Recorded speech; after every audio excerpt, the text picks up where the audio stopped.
ચાલો વિદ્યાર્થી મિત્રો, આપણે પ્રયોગ ઉદાહરણ 2.6 જેમાં રકમ જોઈએ તો રાષ્ટ્રીય પ્રયોગશાળામાં પ્રમાણભૂત ઘડિયાળ સાથે બે ઘડિયાળોનું પરિણામ કરવામાં આવે તો પ્રમાણભૂત ઘડિયાળ જ્યારે બપોરના 12 વાગ્યાનો સમય દર્શાવે છે ત્યારે આ બે ઘડિયાળના સમય નીચે મુજબ મળે છે. આ ઘડિયાળ 1 અને ઘડિયાળ 2, બરાબર. એ પ્રમાણભૂત માપ બપોરના 12 વાગ્યાનો દર્શાવેલો છે. પ્રમાણભૂત માપ બપોરના 12 વાગ્યા સુધી દર્શાવેલો છે. પ્રમાણભૂત માપ બપોરના 12 વાગે દર્શાવેલો છે, ઘડિયાળ 1 અને ઘડિયાળ 2. તો હવે આપણે શું શોધવાનું છે? આપણે રકમમાં શું આપેલું છે?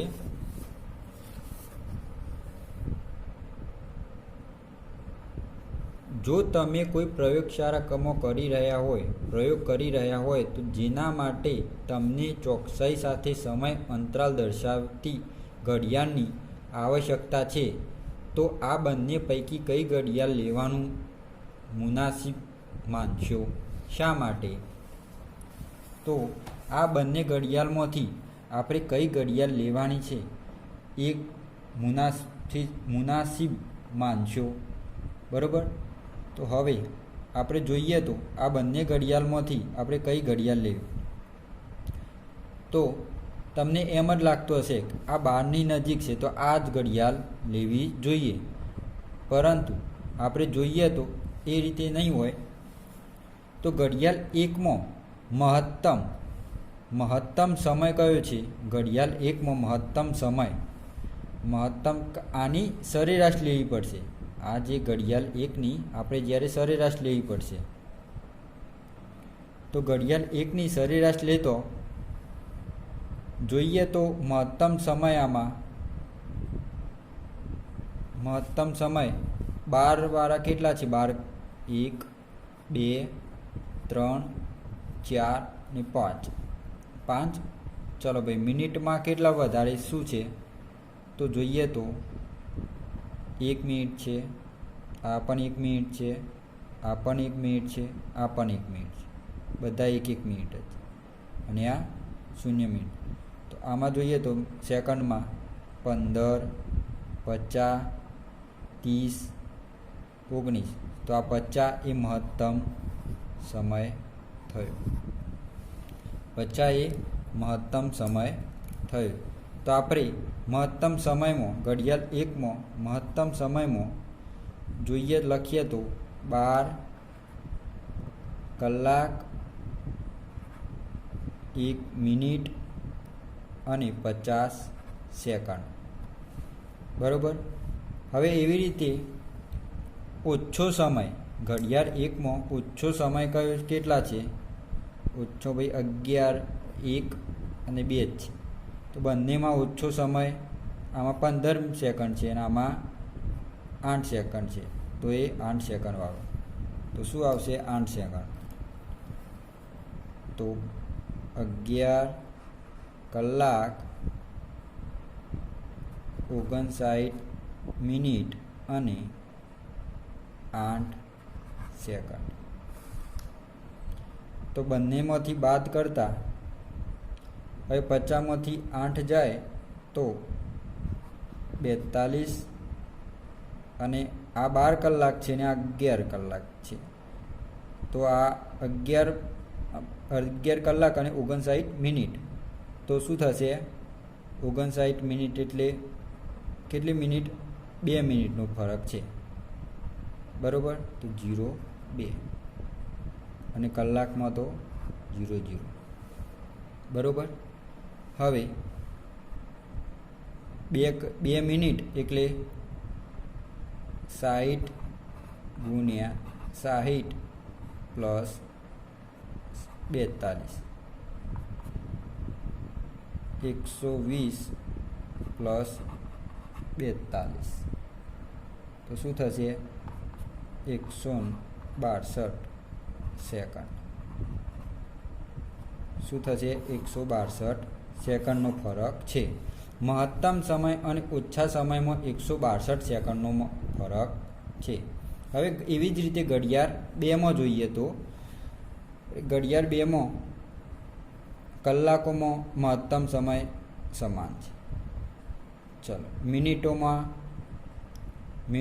મિનિટોમાં જોઈએ તો 15 વાળા 1 2 3 4 અને 5. હવે એવી જ રીતે હવે સેકન્ડોમાં જોઈએ તો સેકન્ડોમાં 6 છે, 18 છે, 7 છે, 24 છે, 11 છે. તો મહત્તમ સમય શું થયો? 24. મહત્તમ સમય 10 કલાક 15 મિનિટ અને 24 સેકન્ડ. હવે ઓછો સમયમાં જોઈએ તો આ 1 અને એક આ 2, આ બંનેમાં ઓછો સમય 53 સેકન્ડ. તો શું આપ્યું છે? 10 કલાક 14 મિનિટ અને 53 સેકન્ડ. બાદ બાકી કરતો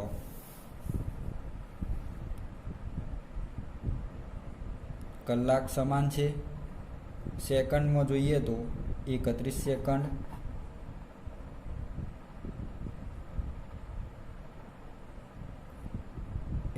સેકન્ડનો ફરક છે.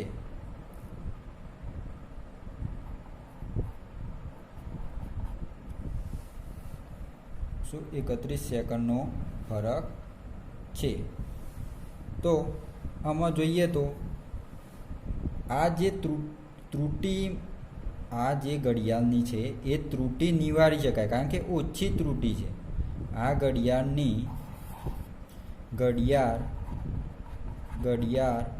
2ની ત્રુટિ નિવારી શકાય. આ ઘડિયાળ 2ની ત્રુટિ નિવારી શકાય. આ ઘડિયાળ 2 એ સચોટ કહેવાય. શું કહેવાય?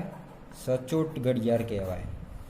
તો શું કહેવાય? આપણે ઘડિયાળ 2 એ પ્રમાણભૂત માપની 12 વાગ્યા માટે જે આપણે ત્રુટિ છે એની 31 સેકન્ડ એ આપણે નિવારી શકાય. પણ આ જે ત્રુટિ આવે છે ઘડિયાળ 1ની એ વધારે આવે છે. શું આવે છે? વધારે, જેની ત્રુટિ આપણે નિવારી શકતા નથી.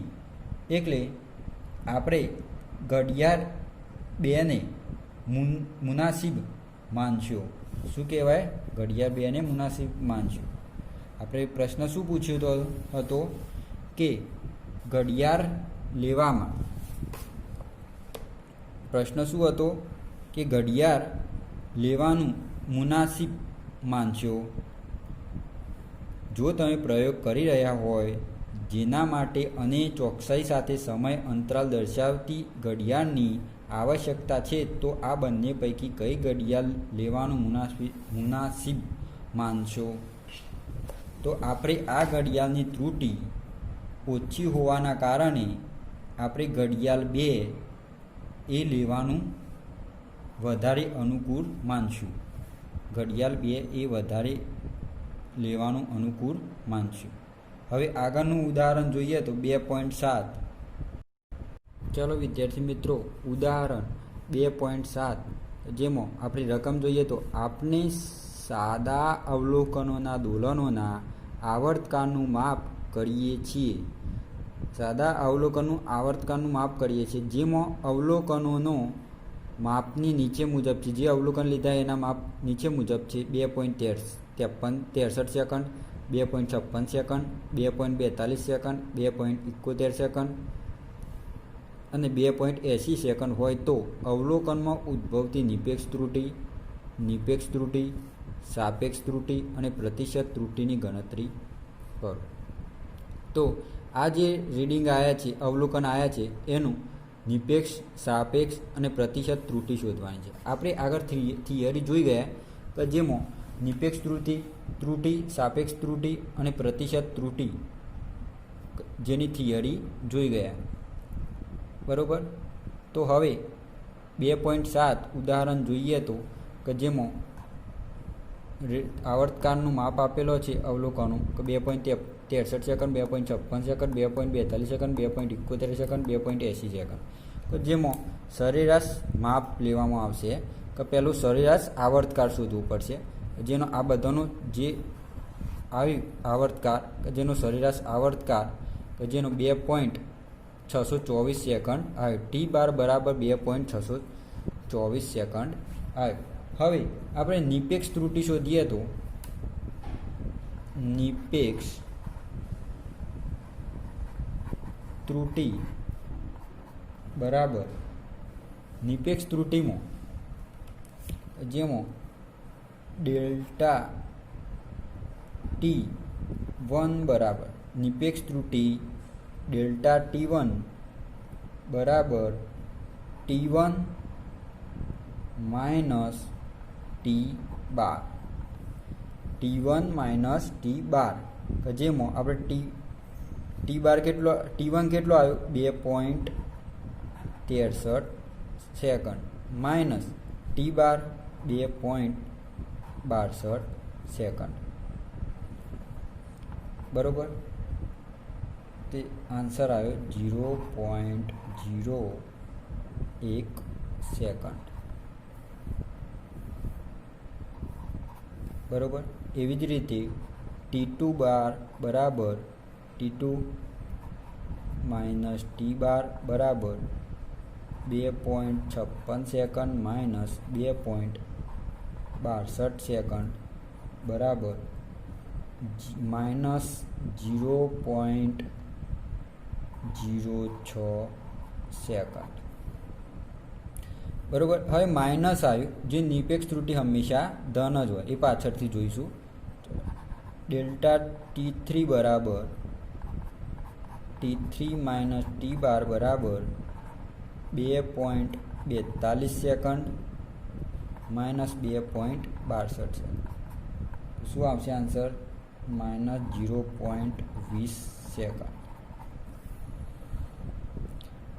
હવે T4 બરાબર જોઈએ તો T4 માઇનસ T12 બરાબર 2.71 સેકન્ડ માઇનસ 2.62 સેકન્ડ બરાબર 0.09 સેકન્ડ થાય.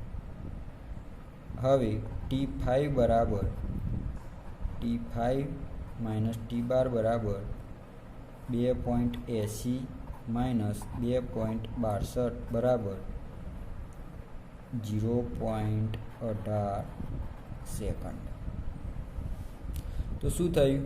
આ જે આવી એ નિરપેક્ષ ત્રુટિ આવી, આ જે આવી એ નિરપેક્ષ ત્રુટિ આવી, એમાં 2 માઇનસ આવ્યા. તો પણ નિરપેક્ષ ત્રુટિ હંમેશા ધન જ હોય. એનું આપણે માત્ર મૂલ્ય લઈએ છીએ, માત્ર મૂલ્ય લીધા છે કે જે હંમેશા ધન જ હોય. બરાબર. હવે જે આ નિરપેક્ષ ત્રુટિ આવી એની સરેરાશ મૂલ્ય શોધવાનું. નિરપેક્ષ ત્રુટિનું સરેરાશ મૂલ્ય, તો સરેરાશ નિરપેક્ષ ત્રુટિ બરાબર સરેરાશ નિરપેક્ષ ત્રુટિ અહીંયા લઈ લઉં છું. સરેરાશ નિરપેક્ષ ત્રુટિ બરાબર પહેલું મૂલ્ય કેટલું આવ્યું? જે શું આવશે? Delta T mean. બરાબર. તો શું આવ્યું પહેલું મૂલ્ય? 0.01 પ્લસ 0.06 પ્લસ 0.20 પ્લસ 0.09 પ્લસ 0.18 ભાગ્યા કેટલા મૂલ્ય થયા? 5. તેનું શું આવ્યું? સરેરાશ મૂલ્ય, સરેરાશ નિરપેક્ષ ત્રુટિ કે જેનું મૂલ્ય આવશે ડેલ્ટા T મીન બરાબર કેટલું આવે છે 0.54 સેકન્ડ ભાગ્યા 5. તો ડેલ્ટા ટી મીન બરાબર 0.11 સેકન્ડ થાય. ટી મીન બરાબર નિરપેક્ષ ત્રુટિ કેટલી આવી ડેલ્ટા ટી મીન બરાબર 0.11 સેકન્ડ આવી. હવે એવી જ રીતે આપણે નિરપેક્ષ ત્રુટિ તો શોધીએ. હવે પ્રતિશત ત્રુટિ અને સાપેક્ષ ત્રુટિ શોધીએ. હવે સાપેક્ષ ત્રુટિ શોધીએ તો સાપેક્ષ ત્રુટિ બરાબર ડેલ્ટા ટી મીન બરાબર ડેલ્ટા ટી મીન ભાગ્યા ટી બાર, જેમાં ટી બાર બરાબર 0.62 આપેલા છે અને ટી મીન 0.11. તો ટી મીન બરાબર 0.11 ભાગ્યા શું આપેલું ટી બાર બરાબર 2.62 સેકન્ડ. તો શું આવશે 0.041 સેકન્ડ. સાપેક્ષ ત્રુટિ શું આવી 0.041 સેકન્ડ. એવી જ રીતે પ્રતિશત ત્રુટિમાં શું હોય છે કે સાપેક્ષ ત્રુટિની ટકાવારીમાં લેવામાં આવે. તો સાપેક્ષ ત્રુટિ કેટલી આવી પહેલાં પ્રતિશત ત્રુટિ લખી દઈએ. પ્રતિશત ત્રુટિ બરાબર ડેલ્ટા ટી મીન ભાગ્યા ટી બાર ગુણ્યા 100%. તો શું આવ્યું છે આપણે ટી મીન બરાબર 0.041 સેકન્ડ ગુણ્યા 100. તો શું આવશે 4 સેકન્ડ 4% આવશે. તો શું આવ્યું આપણે સાપેક્ષ ત્રુટિ 0.041 સેકન્ડ અને પ્રતિશત ત્રુટિ 4%. ચાલો વિદ્યાર્થી મિત્રો આપણે ઉદાહરણ જોઈએ 2.8ની રકમ જોઈએ. તો થર્મોમીટર વડે બે પદાર્થોના માપવામાં આવેલા તાપમાનો અનુક્રમે T1 બરાબર 20 સેલ્સિયસ ±0.5 સેલ્સિયસ અને T2 બરાબર 50 સેલ્સિયસ ±0.5 સેલ્સિયસ છે. તો બંને પદાર્થોમાં ના તાપમાનના તફાવત અને ઉદ્ભવેલ ત્રુટિની ગણતરી કરો. તો આપણે ત્રુટિની ગણતરી કરવાની છે. બે પદાર્થો આપેલા છે. શું આપણે બે પદાર્થો આપેલા છે. તો બંને પદાર્થો એકનું તાપમાન આપેલું 20 સેલ્સિયસ ±0.5 સેલ્સિયસ અને બીજા પદાર્થનું તાપમાન આપેલું છે 50 સેલ્સિયસ ±0.5 સેલ્સિયસ. તો આપણે તાપમાનનો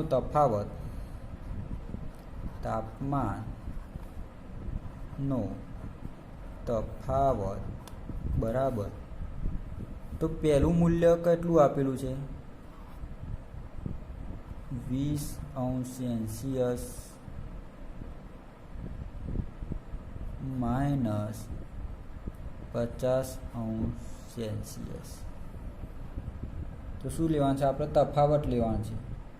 તો 50 સેલ્સિયસ 20 સેલ્સિયસ -50 સેલ્સિયસ. તો શું આવશે આન્સર 30 સેલ્સિયસ -30 સેલ્સિયસ. પરંતુ આપણે ત્રુટિ તફાવત શોધવાનું છે. તો શું આવશે 30 સેલ્સિયસ. શું આવ્યું તાપમાન 30 સેલ્સિયસ. હવે ઓછું તાપમાન અંતિમ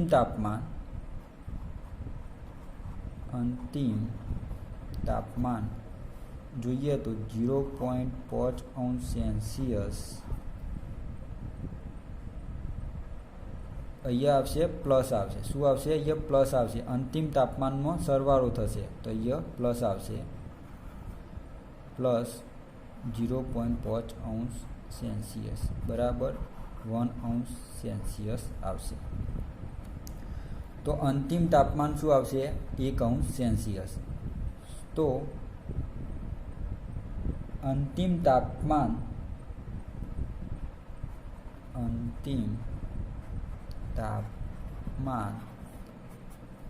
આવશે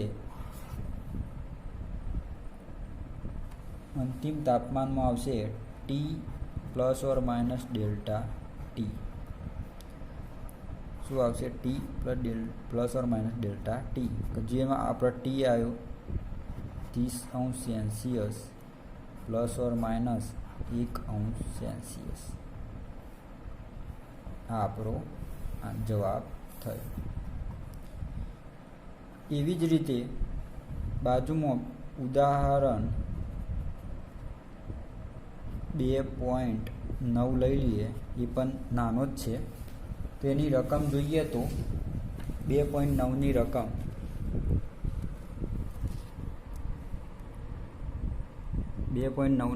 રકમ જોઈએ તો અવરોધ R બરાબર V અપોન R, અવરોધ R બરાબર V અપોન I, જો V બરાબર 100 પ્લસ ઓર માઇનસ 5 અને V અને I બરાબર 10 પ્લસ ઓર માઇનસ 0.2 એમ્પિયર છે. તો આરનો પ્રતિશત ત્રુટિ શોધો. આરની શું શોધવાની છે? પ્રતિશત ત્રુટિ શોધવાની છે. તો આરની પ્રતિશત ત્રુટિ ઉદાહરણ 2.9. તો શું શોધવાની છે? આરની પ્રતિશત ત્રુટિ, જેમાં R બરાબર V અપોન I આપેલું છે. શું આપેલું છે? V upon I. અને V કેટલો આપેલો છે? 100 પ્લસ ઓર માઇનસ 5.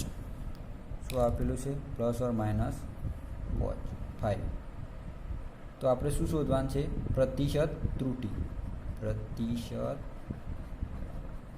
શોધવાની છે. તો પ્રતિશત ત્રુટિ આરની શોધવાની છે. તો આરની પ્રતિશત ત્રુટિનું સૂત્ર શું થાય? તો ડેલ્ટા R અપોન R ગુણ્યા 100. તો આપણે આ શોધવાનું છે. તો ડેલ્ટા R ભાગ્યા R ગુણ્યા 100 બરાબર આપણે કેટલું આપેલું છે? ડેલ્ટા V અપોન V ગુણ્યા ડેલ્ટા I અપોન I. બરોબર. આ રીતે સૂત્ર થાય કે જેમાં V કેટલો આપેલો છે? ડેલ્ટા V આપેલો છે 5 પ્લસ ભાગ્યા 100 ગુણ પ્લસ 0.2 ભાગ્યા 10, પાછા ટકાવાળીમાં લેવાનું છે, ગુણ્યા 100. બરોબર. તો હવે ટકાવાળીમાં લઈએ તો શું આવશે? 0.05 પ્લસ 0.02 ગુણ્યા 100. તો શું થશે? 5 અને 6 7, તો 0.07 ગુણ્યા 100. તો આન્સર શું આવશે? 7%. શું આવશે આન્સર? 7%. જે પ્રતિશત ત્રુટિ થઈ, આરની પ્રતિશત ત્રુટિ 7% થઈ.